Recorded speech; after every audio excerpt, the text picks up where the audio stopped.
Record button. Okay, today we're honored to have with us a person works in the Rotary Foundation in Evanston and has a BA in communications from the College of Charleston and a master's graduate from SIT Graduate Institute in International Nonprofit Management. She's worked with communities Latin America, Europe, the US with a focus on connecting people, ideas, resources to drive projects forward. And her main interests include developing underlying structures in institutions to help promote peace, as well as develop economic connectivity. Mm-hmm. And she's collaborated with Rotarians, Rotary Peace Fellows on different initiatives, most recently on the expansion of our strategic partnership with the Institute for Economics and Peace. She works with Rotarians to increase their impact, improving the design, monitoring, evaluation of their peace-building programs. And she is the area focus manager for peace-building and conflict prevention for Rotary Foundation.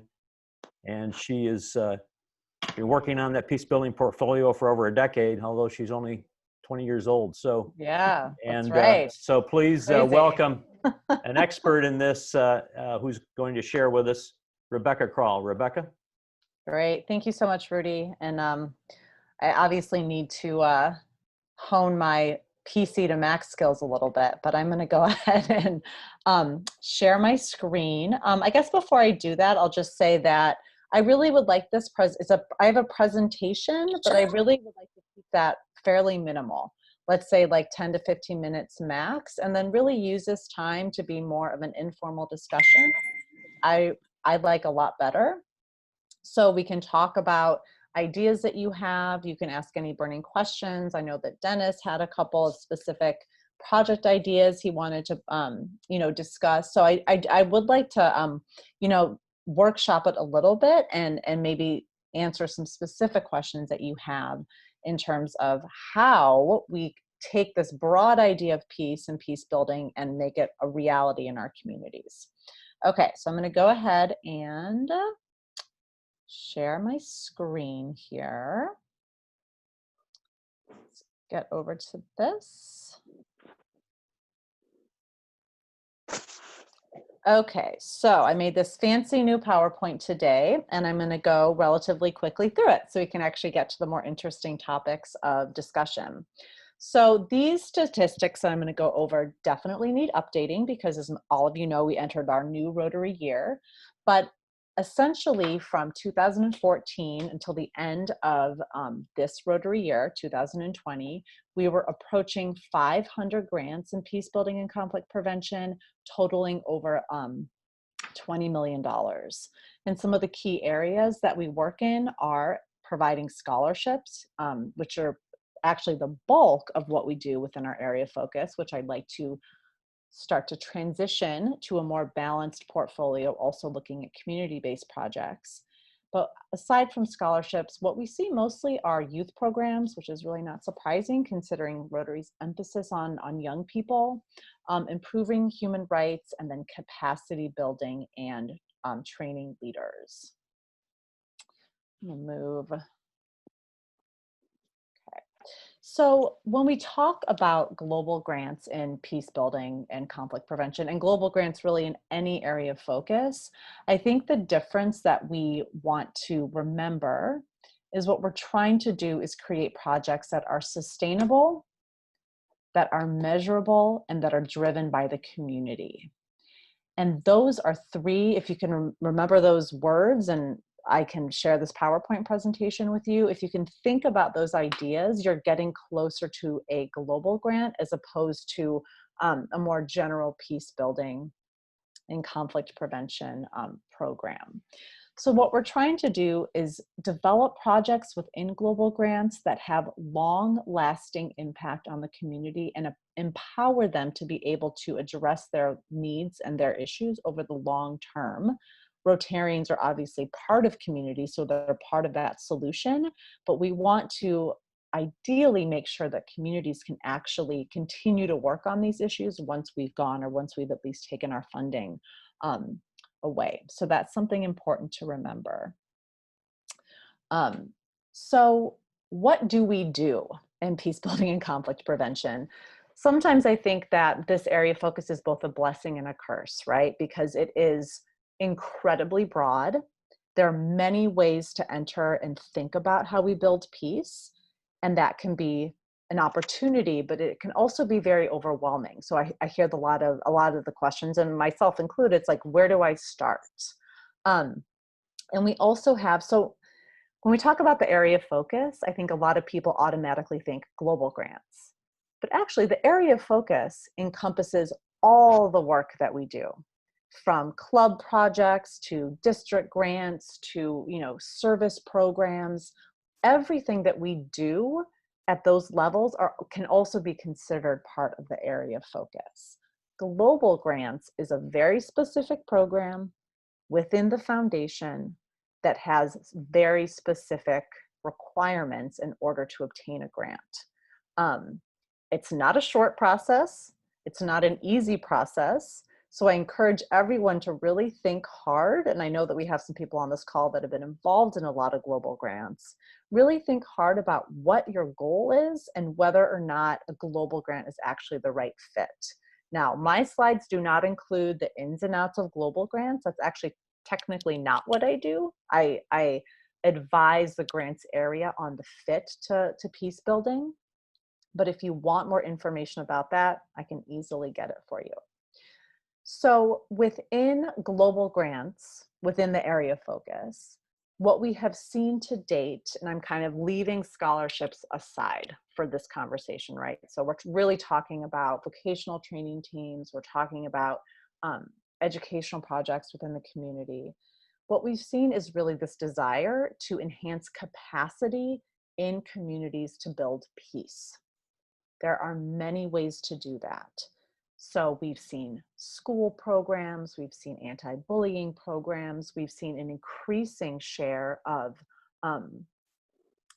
programs that introduce ways to manage internal conflict. So showing alternative ways of handling anger. So that's meditation, that's yoga, all of those things, which are a little bit soft, right? Like the soft types of activities are actually eligible as long as they are within a comprehensive curriculum that is working either within a school or a community center. There are a lot of different ways that you can do that. So training community members, that's kind of bleeds into the next one, on peace education and peace leadership. And I'll make a distinction between the first and the second bullet here, because when we say enhancing capacity and capacity building, that is typically very specific skills. One example project I'll give is a joint project we did with Mediators Beyond Borders, where we worked with women leaders in developing countries in a certain region. And we knew that they were part of local government, they were working in nonprofit organizations, and they were experiencing conflict in their communities. So we were specifically training them on how to have dialogue and have leadership skills in order to teach peace and create more cohesion within a setting. Peace education, peace leadership can be a little bit more broad. So a constant conversation I'm actually having with our grant staff is, can an education program be like a one-time education program about like what is peace? Can that be eligible? And in certain contexts, it really can. So another project that I'll show you on the next couple slides here is the Peace in Chicago Schools, which I found to be an excellent example of how to teach leadership skills within young students, how to teach some of those softer skills, like how to deal with internal conflict without resorting to violence. So there's a lot of opportunities here. Another area that's smaller, but is definitely growing, is providing services to vulnerable populations. And I want to also be somewhat specific here, because what we've seen a slight misinterpretation of this area. These are vulnerable populations that have been, for the most part, affected by violence. So victims of domestic abuse, humans that have been trafficked, refugees is a good example. It doesn't necessarily relate to, and this sounds terrible because obviously like we want to help these people, but the homeless or orphanage projects are not necessarily eligible within peace building and conflict prevention, because we do have to be somewhat specific in order to maintain the integrity of what is eligible within global grants in the area of focus. Oh, I see there's a little typo here, but this fourth bullet is improving dialogue and community relations. This originally said and still refers to issues of the environment and natural resources. So as many of you know, we are getting another area of focus that is related to the environment. So we're still trying to understand how last Rotary year, we actually added a number of different activities in each of the areas of focus that related to the environment. So this was one of the bullets of one of the areas that was added to peace building. This will obviously still be eligible, whether or not it is an environmental project or a peace project would really relate more to what activities are happening. But any project that is improving dialogue and community relations or improving a conflict over any type of resource, natural resource, human resource, those are actually peace building projects. And then the last one is, funding graduate scholarships, which I think we all know what that is, so I don't necessarily need to go into that. So I wanted to point out 3 project highlights that I think are just good examples of very, very strong projects that also use the skills and the value add of Rotary. So of course, I'm going to start with our relationship with the Institute for Economics and Peace, because it's one of the projects that I'm very, very closely, I closely work with. So as I started out with, there are lots of different ways to enter into the work of peace. I mean, we see in our own country right now, even with the virus, the COVID situation, there's opportunities to work in peace building around that, maybe even more at the international level. Obviously, issues of race and community cohesion, police and community relations are all opportunities to work within peace building. And I can talk about that and answer specific questions as we go along. But we do offer, and we're getting closer and closer to having this comprehensive curriculum available for Rotarians that are really interested in this broader concept of positive peace that looks at the 8 pillars. And I have a couple slides I can just briefly touch on later. We're going to have, I hate to say like a package grant, if some people remember that term that we used, but in a certain sense, it is really a package grant. It's a designed curriculum that Rotarians are going to be able to look at the curriculum, look at their community, and see where there's overlap and see what makes sense. It's not a one-size-fit-all curriculum. We have tons of different activities. We have this mapping program that you can actually take as a standalone, and this allows you to understand, okay, like who are the organizations in my community that are already doing work? How can we partner with them? Who are the key players? So this is a workshop that can be done. Our pilots were done in Mexico and Colombia. This can be done in the United States, and I really encourage everyone to look at opportunities in the United States, because we have a lot of peace building work we need to do in our own country. And I don't know if everyone's from the US on this call, but I know a lot of us are. So the next one is an international training institute that this was done with Mediators Beyond Borders. Many people know that that's a service partner of Rotary. And this was the project that related to capacity building for women. So they taught them in mediation, peace building skills. And this is also similar, if Rotarians are interested in looking at this training program. I'm sure that Prabha or any one of our Rotarian representatives to Mediators Beyond Borders would be happy to assist you. But the reason this was a strong program is because it did a community assessment. It looked at the populations it wanted to train. The skills were very specific and they understood the outcomes. And the sustainability was incorporated by creating what we call a community of practice. So the women that were trained in this program are still in contact with each other, sharing, building off their experience. And so, especially in this new environment, right, there's so many ways to connect and continue that work. And then this one is the Peace in Chicago Schools project that brought together Rotarians from the Chicago area in two middle schools, and it was an integrated program that provided Chicago youth with different ways to achieve that inner peace, as well as address conflict situations in their homes, their schools, and their lives.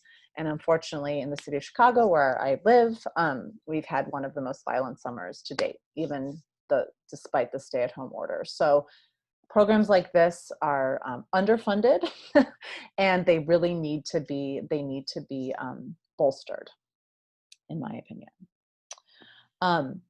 So those are three examples. I think that I wanted to have just a couple slides. I don't know how many people have been on presentations with me. I feel like these are becoming a little bit, not tired, but we've all seen them before. But I think it's still important to keep in mind when we're thinking about global grants.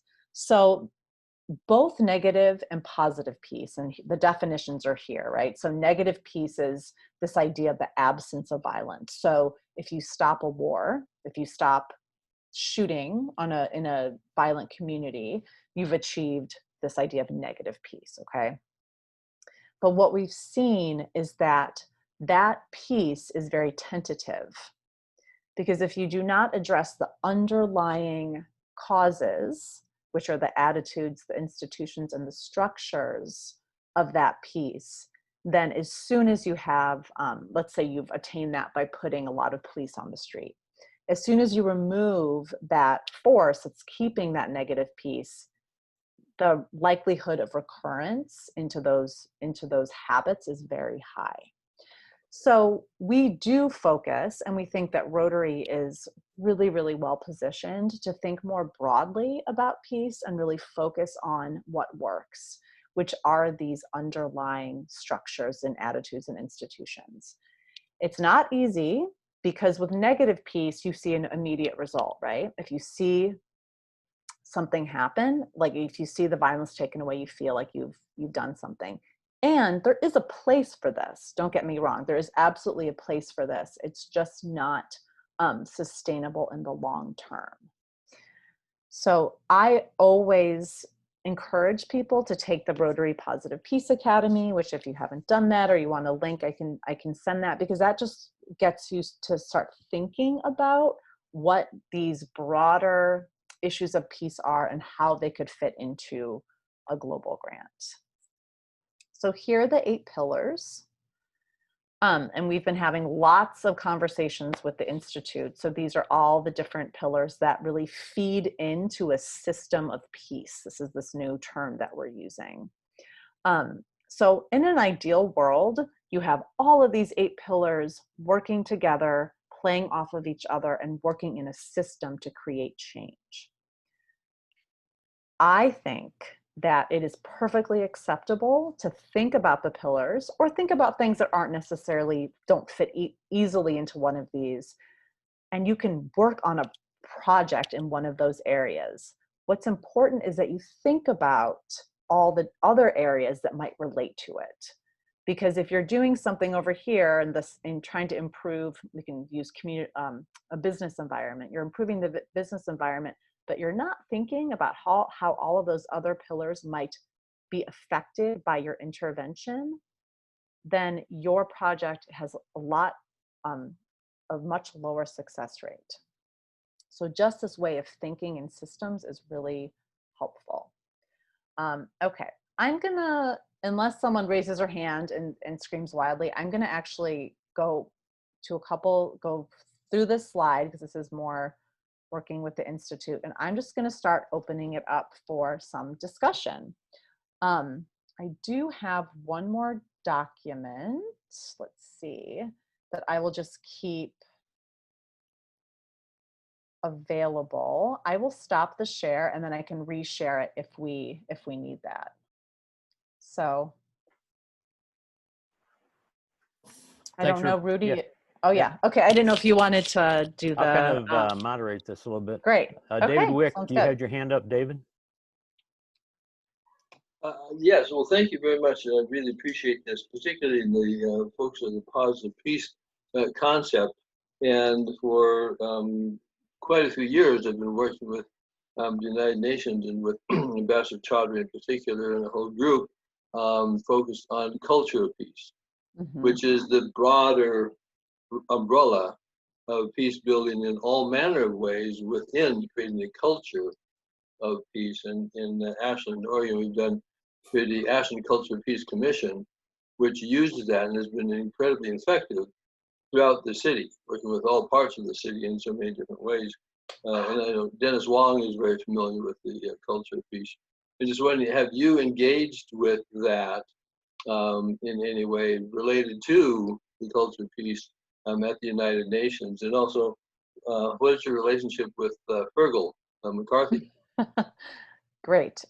So I really thank you for that question. So I love that you actually brought up the word culture, because I think that that is a really important word that sometimes, I don't know why I feel this way, but sometimes gets a bad rap. Like we can't talk about, how our culture operates. But I do think that this idea of creating a culture of peace is so essential. It is so essential because, and I think I talked about this at the cyber conference, you can create all the policies you want, and policies are important, but unless people in a culture internalize what it means to be peaceful, the policies can't change you. You actually have to change yourself. So I love that. And that's actually what I've been talking more and more about within our own projects, is like, how can we change ourselves? And so, and that is a lot of what the reconciliation, what the skills training, a lot of times is an internal training in understanding our own perceptions and how to work with others. Sometimes my grants people can't stand it because they're like, how do we measure this? And I said, well, sometimes you can't measure certain things, but that doesn't mean they don't work. So in terms of the specific program, I've definitely heard the name. I come into contact with so many programs. It's not like the specifics are not coming up for me right now, but so you can certainly send it along. But I highly encourage you to continue that work. What is my relationship with Fergal? So Fergal, Jill Gunter, and I all work in the peace building area. Fergal's role, he was brought on to really help coordinate and build out a strategy for how we work more closely together. My role is I work primarily advising on global grants.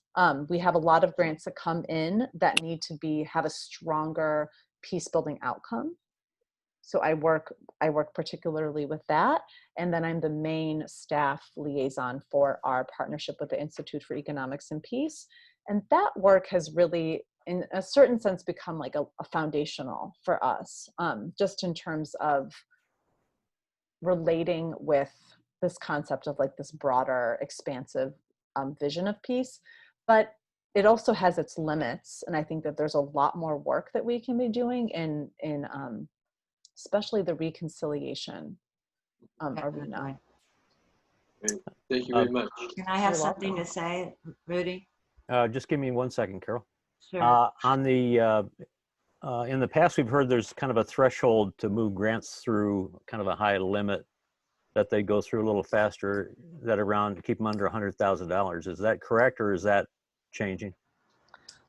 So there are changes in the works, and I don't exactly know the final. I know that if you have a project above 100,000, it does take, it gets an extra review.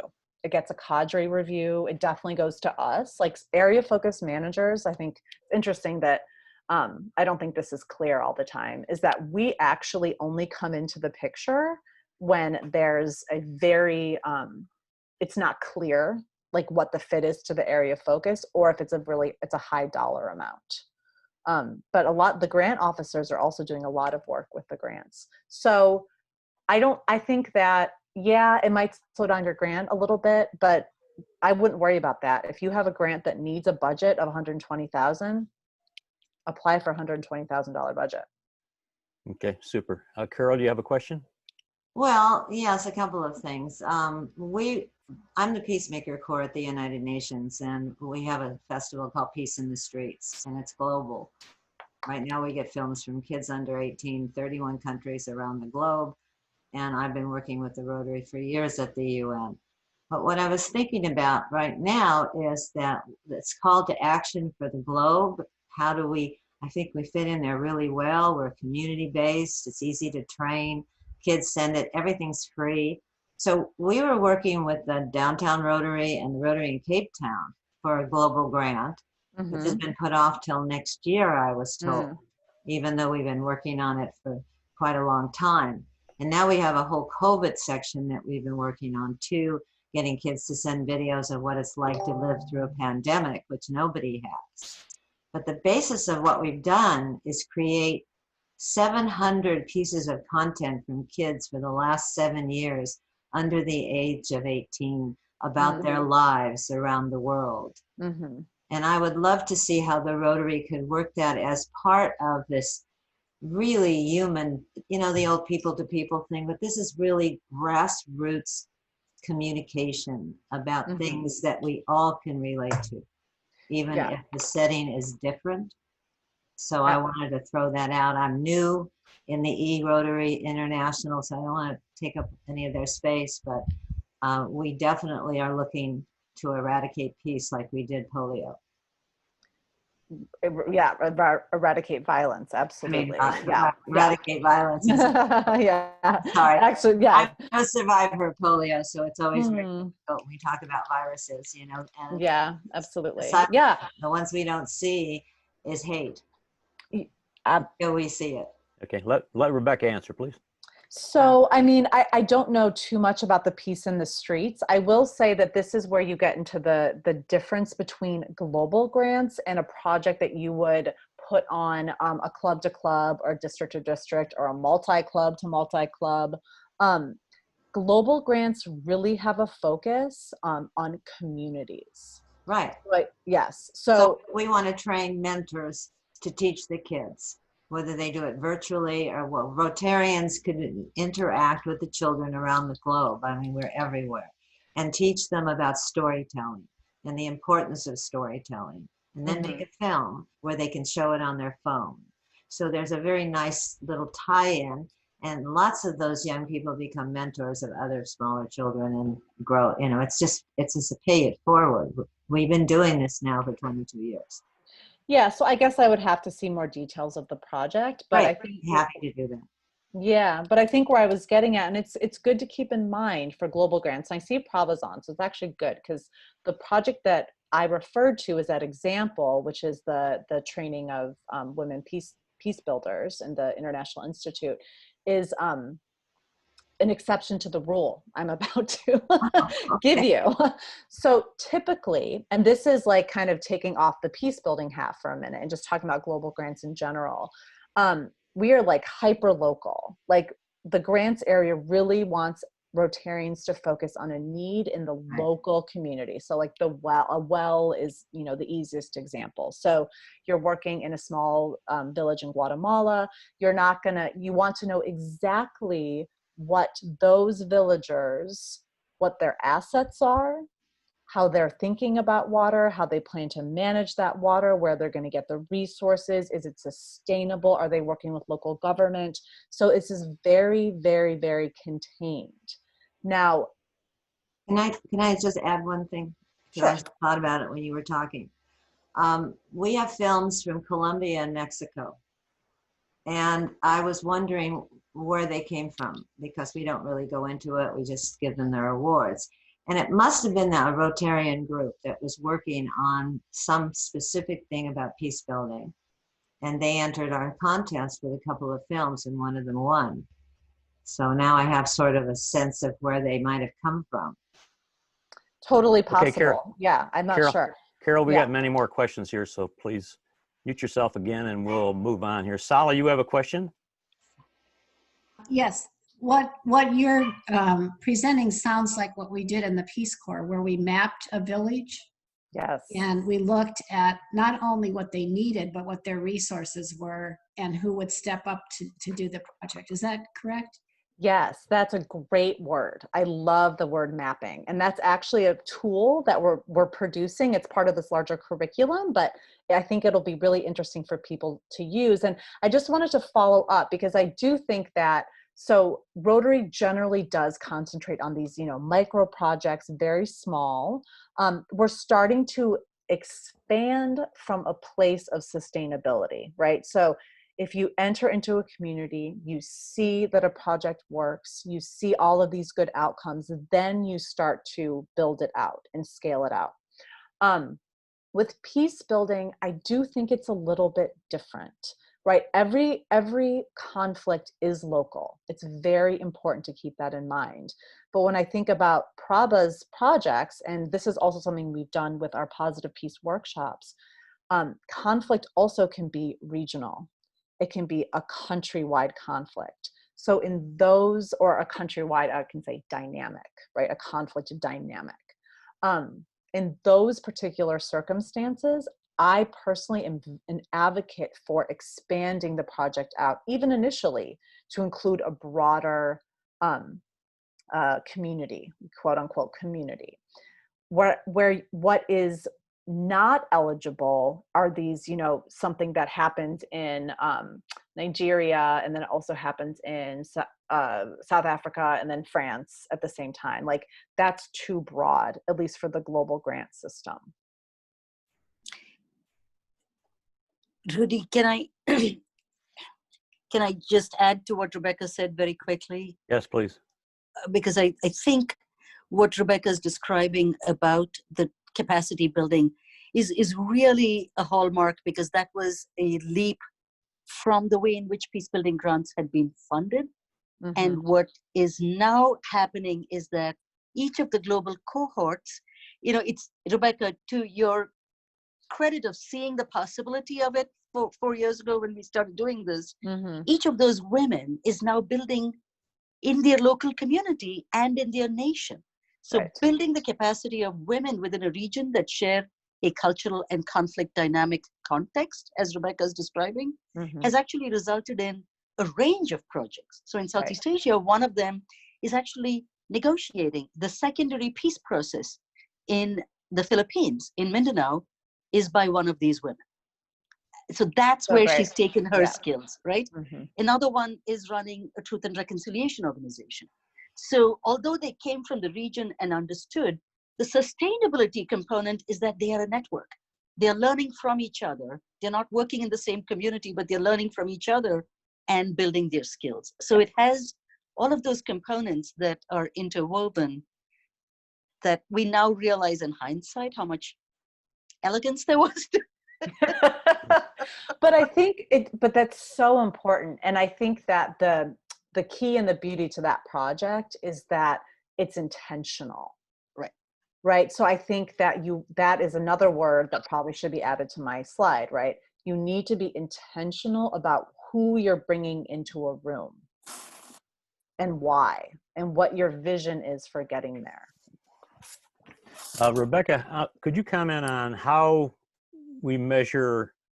Obviously, sustainability is a huge issue with grants, mm-hmm. And under this area of focus, it's sometimes difficult to understand exactly what we need to write and what we need to track in order to prove that. Could you comment on that? Yes. Well, the good news is that there's some flexibility when it comes to the sustainable aspect.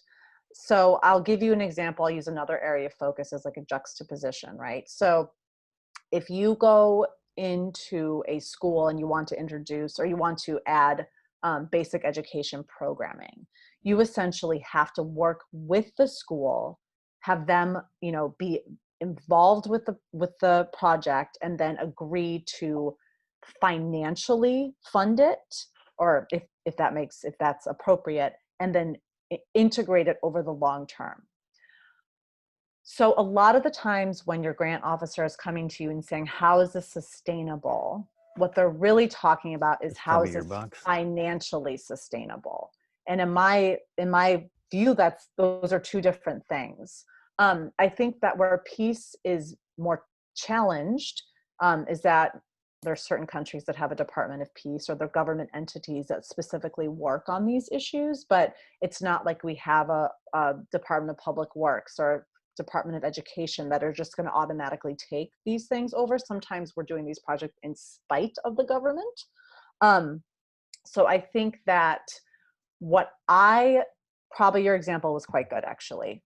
Her cohorts are communicating, they're working together, they're continuing to learn from each other. That to me is sustainability. I also believe that imparting skills is inherently sustainable. So I also am okay, like again, I'm not the one that does the official check, yes, but when they ask my opinion, that's what I tell them. I think that capacity building is sustainable. I think where you get into trouble, so for example, you have this wonderful group of young people and you want to put on a choir that sings about songs of peace. That's not going to get you a global grant. That is not going to be a sustainable project. It's a lovely thing to do, but it's not going to meet the benchmark for what would be a global grant. Dennis Wong, you have a question? Unmute yourself, please.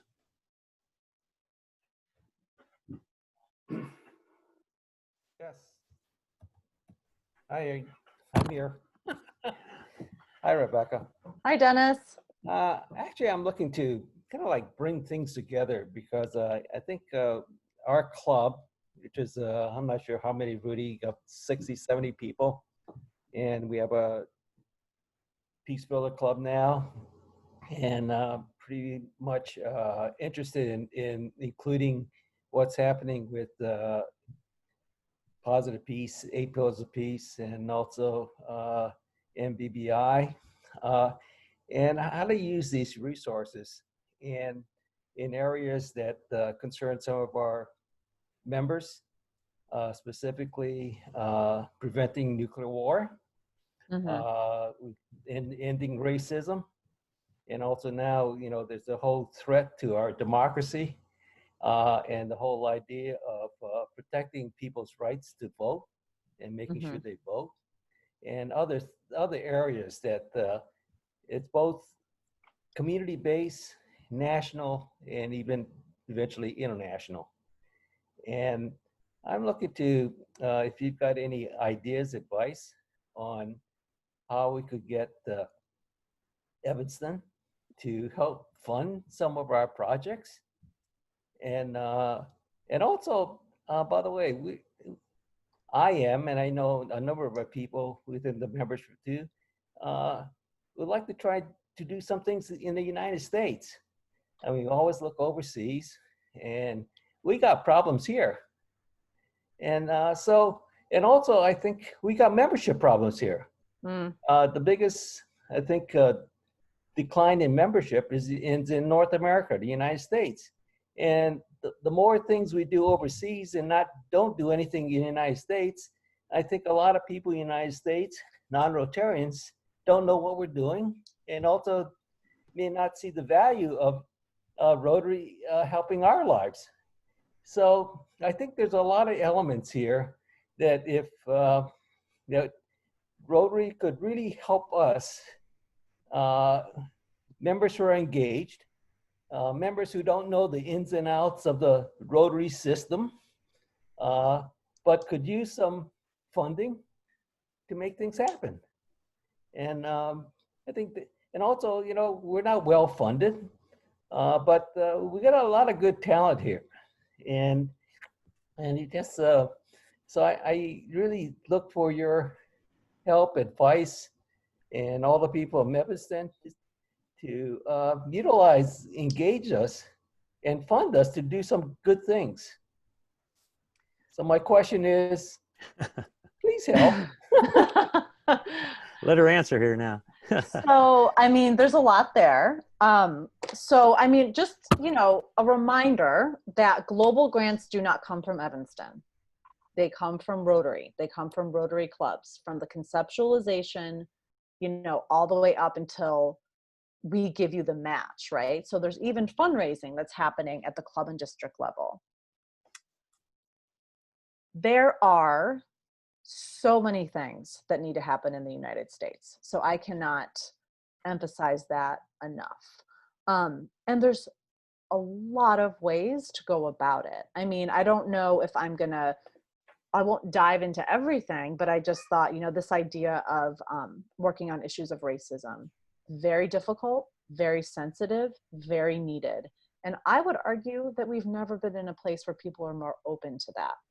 So what I would do, if you're really if you're passionate about that issue, we'll just take that one issue. Where do you live, Dennis? What's your town? Connecticut. Connecticut. Okay. So you go to your local town in Connecticut, or you go to New York City, or wherever you want to work, and you see what organizations are there, what experts are there. I'm not an expert in this, but you seek out the people that are doing that work and you talk to them. That's the community assessment. Community assessments are the number one thing you should be doing for global grants. I was going to bring it, Rebecca. I realized, first of all, I'm glad you mentioned that the funding comes from the clubs and the members. That we put money into the Rotary Foundation. Yeah. Once the Rotary Foundation sets the ground rules, we don't set our own ground rules. And Rotary Foundation sets the ground rules how we can spend our own money. Well, Rotary, for their regulations for, yes. how we can spend our own money. I think some of the ground rules, as I mentioned, I think some of the ground rules, and the proof in the pudding is the number of grants that's been approved for this area. I think the ground rules for this area of peace and conflict prevention does not work well as the other 5 areas. I think, Dennis, I think that, let her speak on this, because I think, as you and I have talked and others have talked, what we'd like to, Rebecca, is develop with the grants that have been approved out there, kind of a template system that are working. And then how do we fit those into here, whether it's in the United States or outside of the United States, and take these grants that have been successful and reapply those. So what's our best way and approach of doing that? Yeah, I mean, I have on my to-do list to set up a positive peace grant template. I mean, I think that templated grants are tricky because there are certain areas, general peace education, some training, some of these areas that can, I mean, positive peace, I guess, is a good example of this, that can be disseminated in more or less the same way across cultures, across contexts. But you do have to have an understanding of your community. I think the way the global grants, and again, I want to differentiate between global grants and the rest of the area of focus, that is set up mostly for educational and training programs for the most part. At least that's what we've seen. You can still have dialogue programs. You can set up, I mean, refugee services. There's lots of ways that you can work in this area. I think that one of the challenges is really understanding what is actually needed, in your community.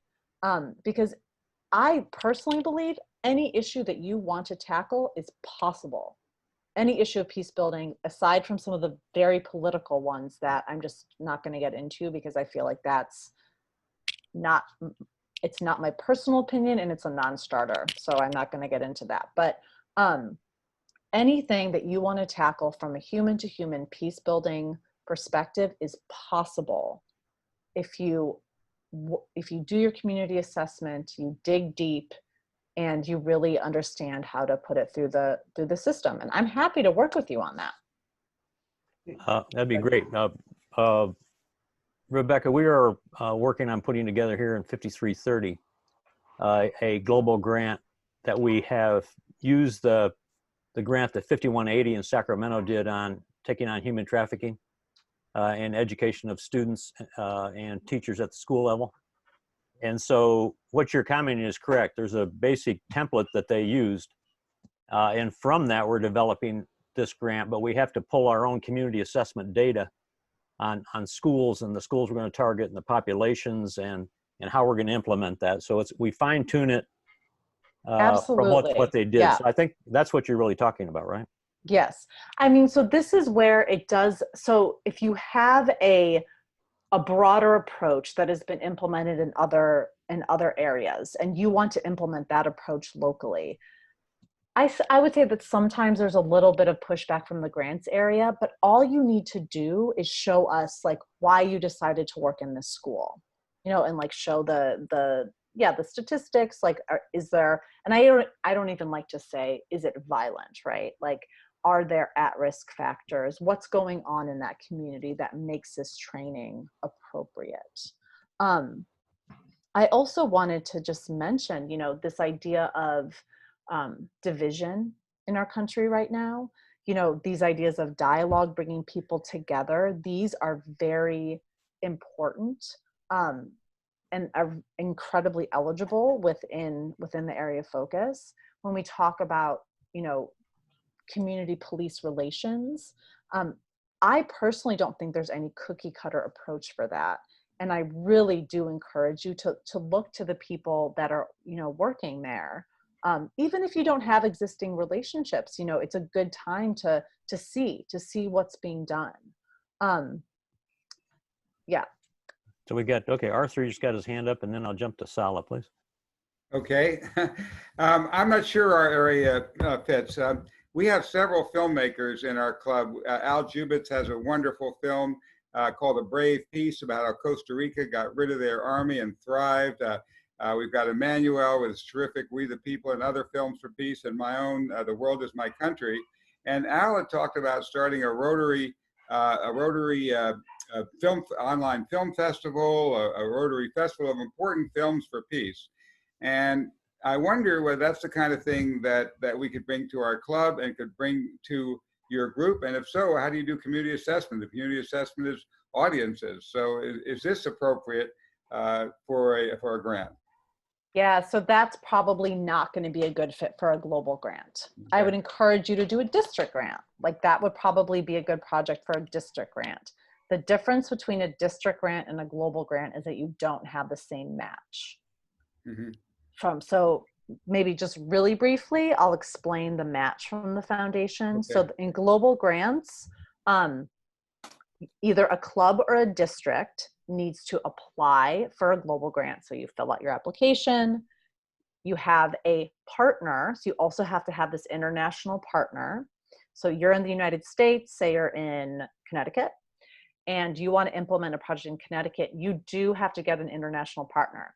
It can be across the border in Montreal, it can be on our southern border in Mexico, it could be Taiwan. It could be anywhere. But you do have to have a international partner. It's an old legacy of our program, and it's just one of the rules. So that is basically step one before you're submitting it to the foundation. If you submit it for a global grant and say you have a total budget of $60,000, you cannot have a budget lower than 30. You have to meet, your budget has to be $30 or more, $30,000 or more. So say you have a total budget of $60,000. You as your club/district have to fundraise $30,000. So you have to get $30,000, hopefully in DDF. Because if you can fundraise, and that's district designated fund, if you can fundraise $30,000 of DDF, then the foundation will come in and it will match it at 100% to get you to your $60,000. So that is what is appealing about a global grant, right? So you can have, you get to double your money with the World Fund. And a district designated grant, or a district grant, there are way fewer restrictions, right? So there's much more space for doing all types of projects related to the area of focus, but they're not as strict. And I just want a brief, like just a step back, is what Rotary has tried to do with the global grants is get them aligned with the Sustainable Development Goals, right? Some of them, not all of them, but trying to align with the development perspective. So we are creating projects that have impact and sustainability. The district grants there's no match, but you're allowed essentially to utilize your cycled DDF that has gone through the foundation for 3 years and take that and put it into a project. So sorry, that might have been a little bit long-winded, but that's the difference between the two. Sala? Yeah, this is a really short question, and going back to making sure you know what the community needs. In your grant applications, is it helpful to say, we met with this person, we met with these people, we met with the community elders, we met with these people, and this is what they said? Absolutely. Now, this is not what I think, but this is what. Oh, yes. And you are actually required now to put that down. Yeah. Thank you. Yeah, Yes. super. Brian had a question on, I think, something not too difficult, the Rotary funding year, as well as where to go on our Rotary.org website to find how to do grants. Yep. Okay. So what was the question about the funding year? I think it's going to be funding year runs July 1 to June 30th, and the Yes. when you get the applications in, correct? So applications are on a rolling basis.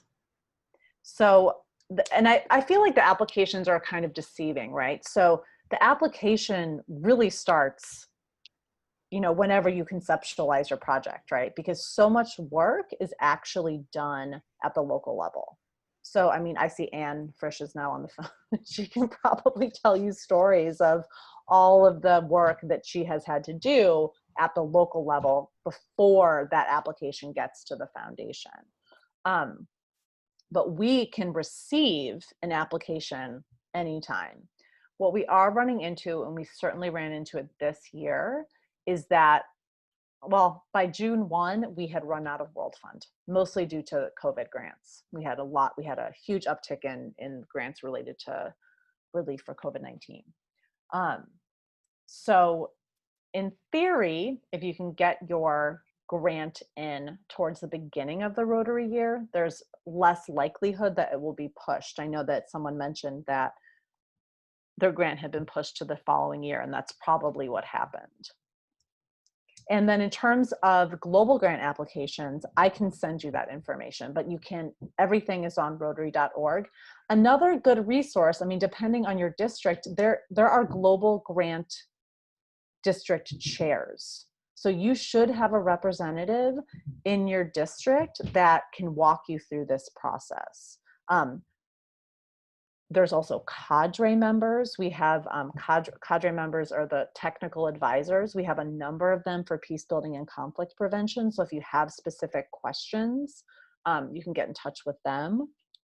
It's not a huge group, but it is growing. But I think really what the very first step is this idea of looking at where you want to work. And it doesn't necessarily have to be your backyard, right? It could be a community. It could be somewhere in Los Angeles for Rudy, or it could be, certain neighborhoods in Minneapolis, St. Paul. It doesn't have to be directly where you live. I mean, Chicago is a great example. We have a lot of Rotarians in Naperville that work in Chicago. But the beauty of the Chicago project is they literally sat down. They knew, so south and west side of Chicago are some of the most dangerous neighborhoods in the country. And they went and they sat down with the schools and the teachers and the community groups, and they just said, okay, like, this affects us as a whole of Chicago, right? We don't want to see your neighborhoods violent anymore. But we know that you, as the people that live in these neighborhoods, have the best solution. So what do you think? And then they came up with all of these ideas. They tapped the resources. I'm going to not get this quote correct, but the people that are closest to the pain of what is happening hold the keys to the solution. And I think that that's something really important to remember. We don't want to be imposing what we think is right. Okay. Dominique, and then we'll go Yes, to Warren. already I'm going to be very quick. Good evening, all.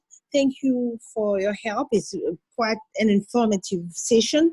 I would like to, you said that we need to talk to such and such person. Does it have to be on the ground or overseas?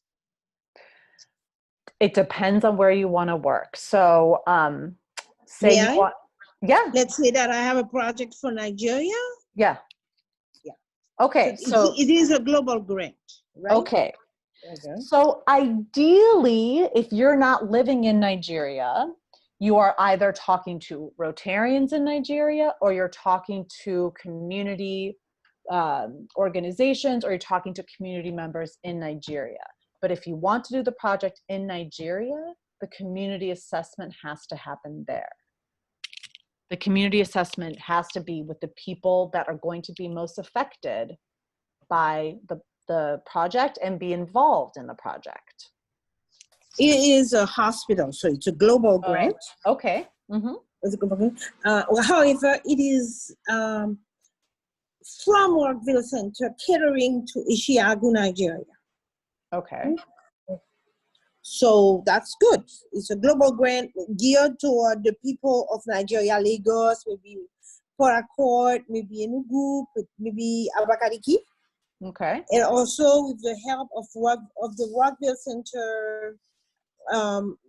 Center Rotarians, as well as some other clubs who would love to participate, right? Okay. But this is not a peace building grant. This is like a disease prevention grant. It could be a peace building grant too, because they have problems there too. Yeah. So yeah, it could be combined. Well, it actually can't be combined. So that's an important point. Ah. Yeah. So for global grants, you have to choose. You have to choose your main focus. There can be outcomes in other areas of focus. That is sometimes what happens with peace. We don't have a lot of main peace building grants, but a lot of times we have a peace building outcome. I mean, you could argue that all of our global grants have some type of peace building outcome. But they mostly need furnishing assistants, training assistants, furnishing, that kind of thing. Yeah. Yeah. So that sounds more like a disease prevention grant. Yeah. And Dominique, we can talk more offline as we did the other day about that, and yes, sir. Get you some support over there. Thanks.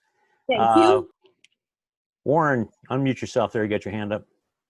Yeah, Rebecca, this has been going back and forth, but on a global grant, is it still the policy that the current officers on both ends of the grant have to sign all the paperwork before the end of the Rotary year? And if not, you have to get new signatures. I remember this. Okay, Warren, you got me on that. I don't actually know if that's changed, but it should. Oh God, see, this is where, I don't do the administrative part of the grant. So yeah, I don't know for sure. My guess is that if you get it, the best is if you get the grant in, signed, sealed, delivered, right? That doesn't always happen. But it's a challenge. It is a huge challenge with the leadership changeover from year to year. It's very difficult. Yeah, I think the DRFC can sign in their 3 years. So, right? Yeah, but not the president of the club. But not the president of the club. It's true. Yeah. Well, that got me on that. Yeah, that's the same way with the MOUs have to be fresh every year. So yeah, and the training also. Mark Harbison, you have had some comment or question on how best to partner with other organizations on doing a grant, I think. Yes. What's the best way to do that, Rebecca, or have you seen partnerships work? Well, I highly encourage you to work with partner organizations that have expertise. I would be judicious. you know, some organizations are better than others. We have, you know, a couple people here on this call, Nonviolent Peace Force, Mediators Beyond Borders, excellent organizations. So the best way is to usually just have a conversation, write an email. I mean, I know face-to-face conversations are a little bit harder right now, but I think that you as a Rotarian identify, you know, what your passion is, and then start to see who is doing that work.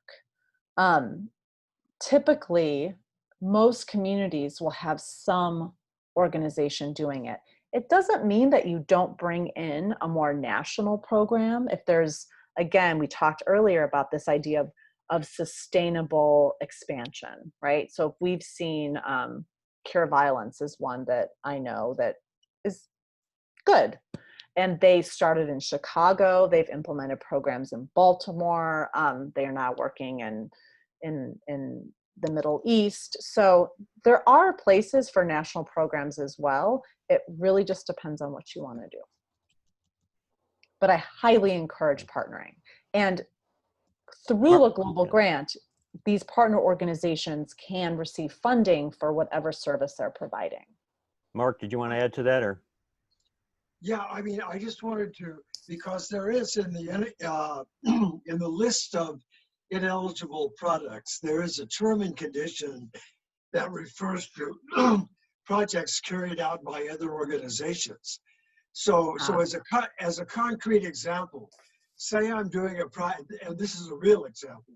Say I'm doing a project in Nepal, and I want to bring Patricia Schaefer's New Gen group in to lead workshops for high school students on nonviolence, on anti-bullying, anti-bias, etc. What are the chances of that the grant manager is going to come back and say, but wait a minute, that's her group leading the project, not Rotary? That's actually a very, very, very helpful distinction. Okay, so yes. Well, I love New Gen and I love Patricia, by the way. So I encourage that. Okay, so what you cannot do with a global grant, you cannot go into an organization and say, okay, they've been running this program for 10 years and they want to use a global grant to fund a new project manager or an existing project manager or an existing after school program. You can't use a global grant to do that. It has to be a new addition to the program. It has to be an expansion of the program to a new community. It has to be something different.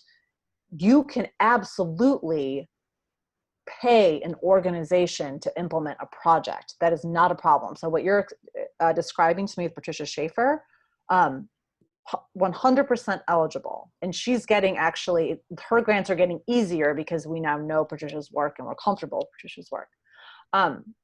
So as long as, you know, it's not the program she's been running for 17 years here, which I know it's not, it's totally fine. And I really do appreciate that question, because it shows the difference. The difference is that you cannot fund just an ongoing program that doesn't add anything or expand anything. I've got a question on, you know, the match on dollars at 50 cents. Yep. From the World Fund ended Yes. with money. Yes. Is there any talk of that coming back? I don't know. I was quite surprised, actually. Yeah, so right now it is just DDF that they're matching. Okay. The cash is not going to be matched. Okay. If we had cash coming in from another outside organization and there was the 50 cents on a dollar match, would it match outside organization cash or only our own cash? Oh, that's such a good question.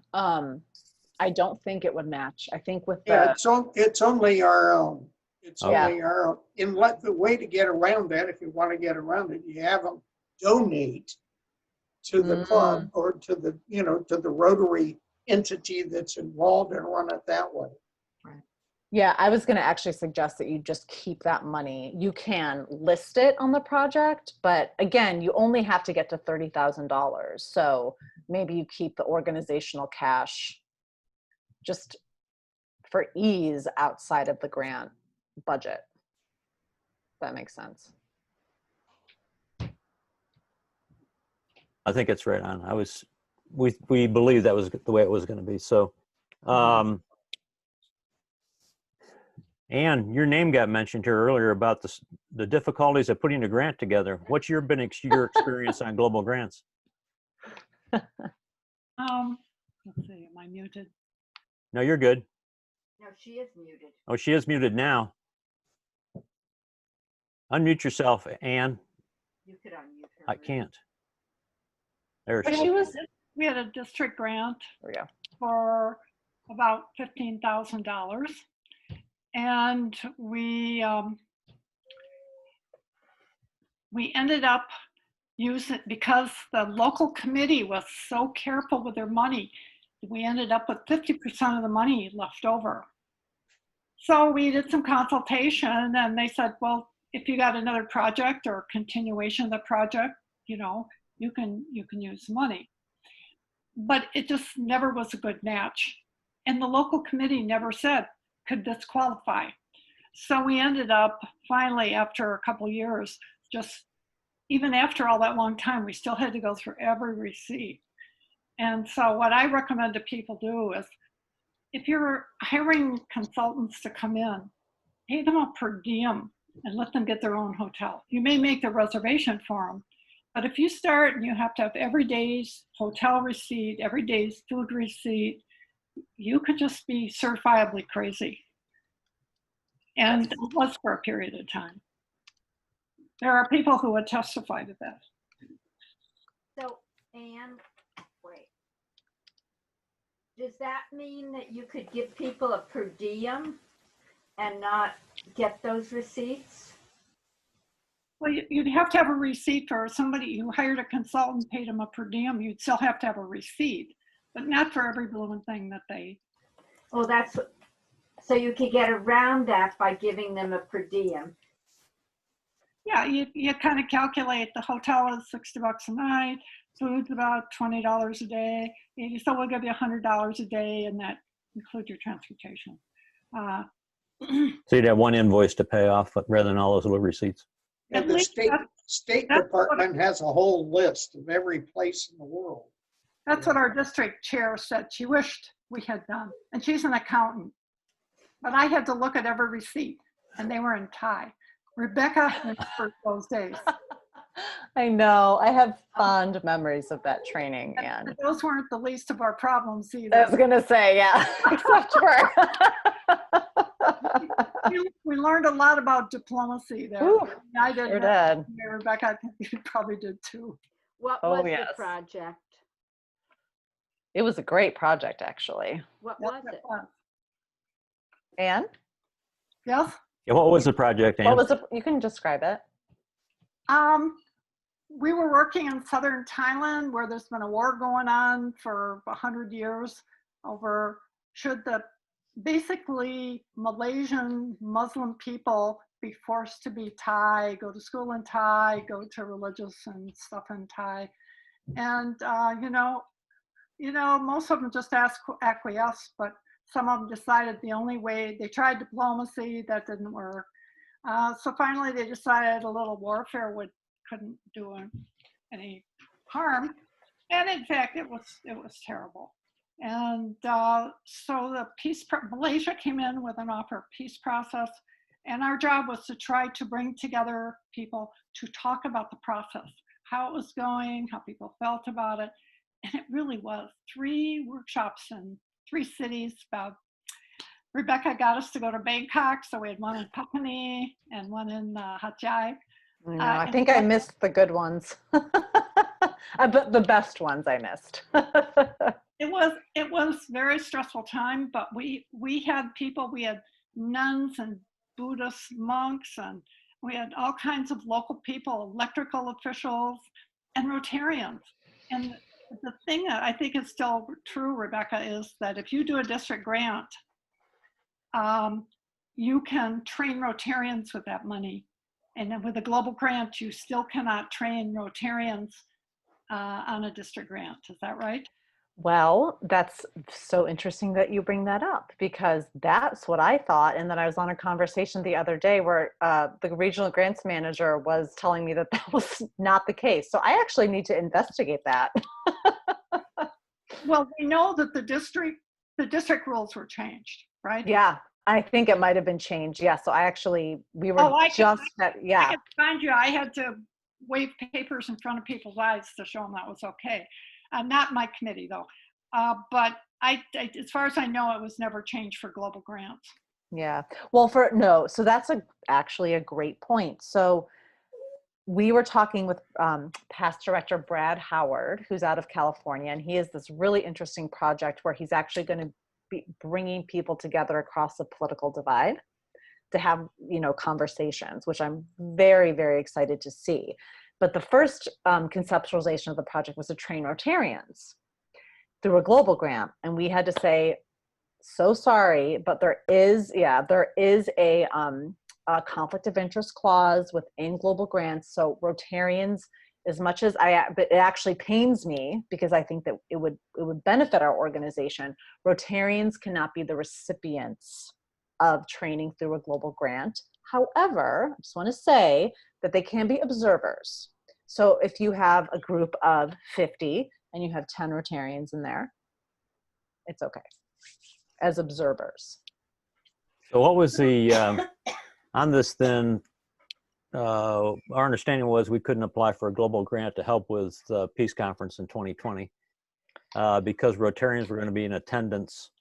And so we didn't push that. We went on and raised our own money for it. But Yeah. Would that still be the case you're mentioning here? That is the case. So that's actually another great example. So that is a conference that is primarily all Rotarians. So that is not the intention of global grants. So I'll give you an example of where it would make sense. So for our Positive Peace workshop in Mexico, we had 150 people trained, mostly community members from, I think it was 12 different Mexican states. So all the way from the north to the south, all being trained on positive peace. We had some Rotaractors. We had some Rotary Peace Fellows, and then we did have Rotarian representatives from a number of different Mexican states that came because they were part of the mapping process that we had done before we held the training. And they were kind of like holding the group, right? Holding the local groups from different parts of the country. So they were involved in the training, but the majority of the participants were non-Rotarians.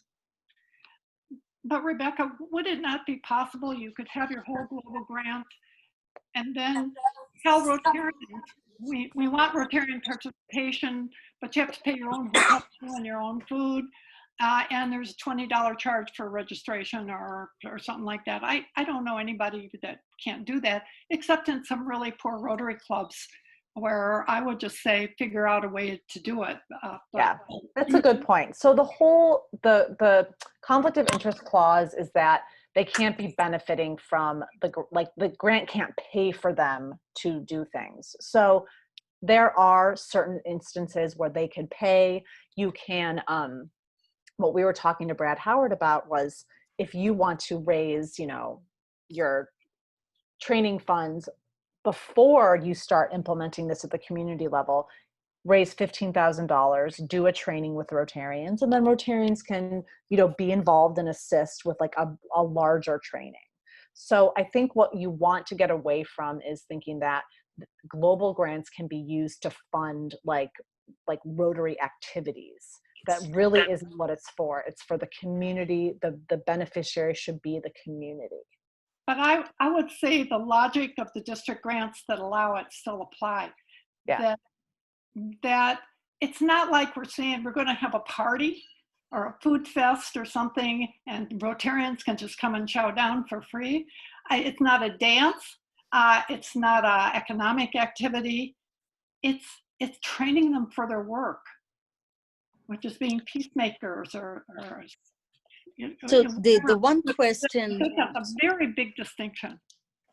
the one comment, Rebecca, that you made, I'm sorry, Rudy, were there any other hands up? No, go ahead, please. So I'm curious, and hopefully you can explain. bridging divides, political divides, is a big part of peace building work because of the rising trends in nationalism, because of the use of technology, and because of the divisiveness in many different countries. But you also described that political dialogue, the dialogue across political divides being funded, and I'm thrilled to hear that, because there are many countries in the world where Rotarians could go out and hold exactly those kinds of dialogues. Yeah. But I also want to be sensitive to the fact that Rotary doesn't get involved in political issues. Mhm. So can you explain that a little bit, Rebecca, so we can have a better understanding? Well, we haven't actually seen a project yet, so I can't give an example of a project that's been funded through global grants, but the way that I would conceptualize a project being eligible, and in my view, it's 100% eligible. And Catherine Bonifant, I think, also asked this question, so this is good to talk about. You can have a neutral body or a neutral group come in and talk about shared values, right? Finding places in a community, and it should be community-based. I think that that's an important distinction. Like it should happen at a local community, and try to facilitate dialogue and mediate and try to create shared vision, right, in a community, so you do not have such divisions. I'm not a trained mediator, but I do not see where you would have to have it would be political and potentially political in nature because of the differing views. Well, I'm sorry to interrupt. You were using an example about dialogue across political divides. That's the one I was thinking about. Yeah, but that's not a project yet. That's just an idea. Oh, okay. Okay. So, I hope it's a project. Well, and speaking as a trained mediator, I can tell you that that is a role that many Rotarians can take in facilitating those kinds of dialogues across divides. That is a non-political issue, simply because what they're addressing is the division. Exactly. Right? You say That's it better the than issue. I do. Exactly. Prevention of violence, promotion of community cohesion, promotion of collaboration, identifying shared values. Those are all, I think, very much within the Rotary values. Absolutely. And so if Rotarians can do that everywhere, that would be fantastic if they could get trained somehow. Those who are not yet, right? I'll reach out to Brad Howard and try to stay in touch with him too. If you talk to him first, Rebecca, I'd love to talk to him. But I'll reach out to him and see what he's doing. He's really excited about this, and I think he's excited to do it all over California. So yes, let's connect you all. Okay.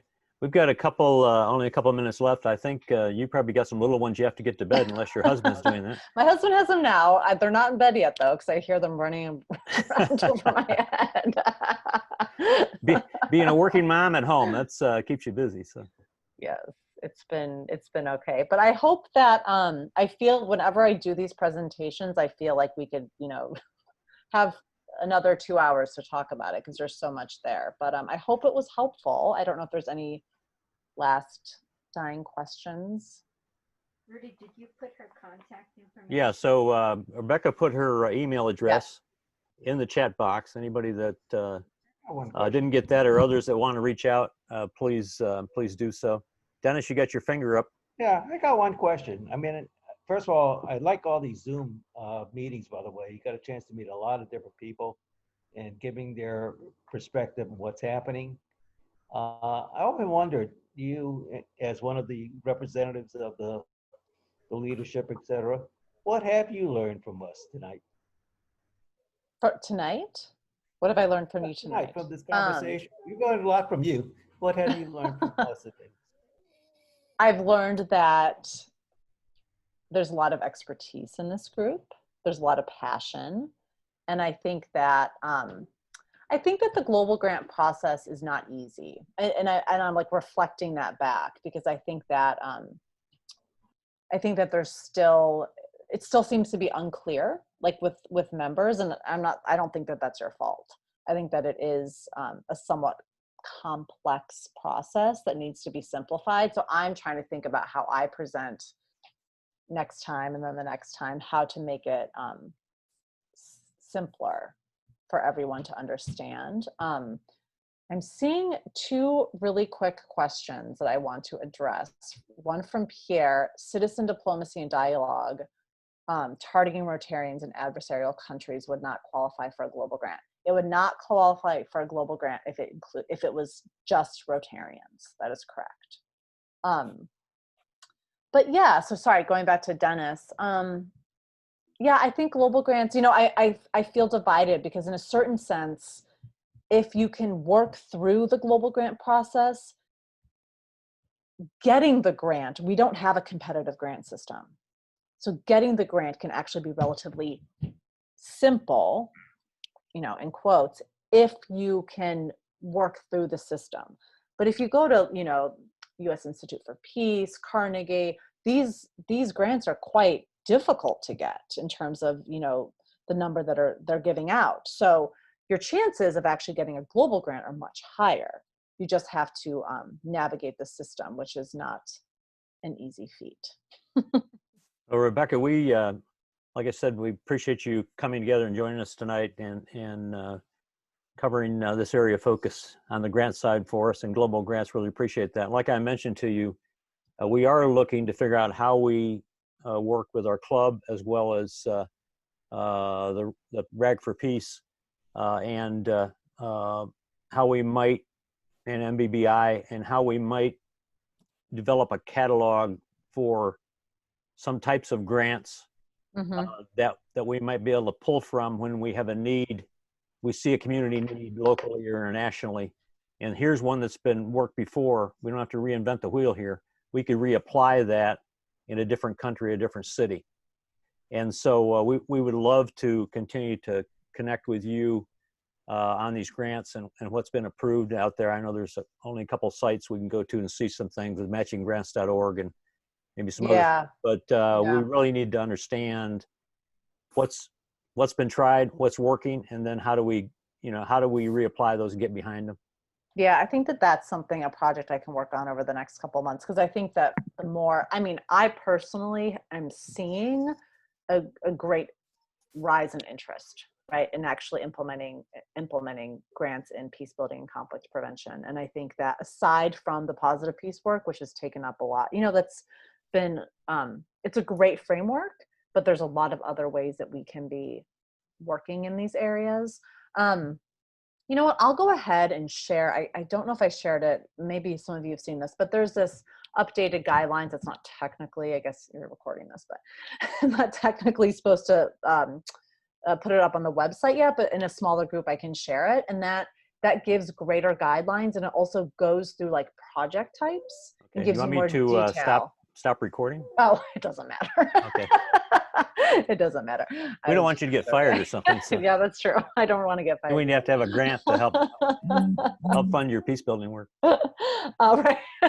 But I can share that document because I think that it shows you, like, it actually gives shorter descriptors of project types.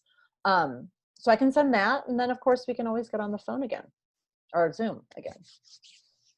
Well, that'd be super. That'd be super. And please join us any Tuesday night when you're free. Yeah. That's good. jump on board with us, and we'll stay in touch. So anything that's new out there, we can stay connected with you, and we can all learn together here. We really appreciate you. And the great team that's being put together at Rotary International around peace building. And the changes that have happened this last year are very positive, and we really appreciate you and Bill Rentz and Fergal and the whole team that's coming together and really is helping us drive this process. So yeah, it's true. Keep up the good work out there, and we appreciate you. All right, thank you, everyone. See you next time. Are you a Rotarian? I'm not yet. Maybe I'll join the E-Club of World Peace. I think it would be a good club for you to join. Do it. Come on down. I know. And Peggy Aseo's in here too. I know, it's true. I don't think I can avoid it for much longer. I'm going to have to join. We'll have fun. All right. All right. Great Thank news. you. Thank you. Thank you, everyone. Thank Okay. Good Thank night. you. Great presentation, Rebecca. Thank you. Thank you, everybody, Take for care. joining us. Good night, everybody. Good Bye-bye. night. Thank you. Bye-bye. Thank you. Bye-bye.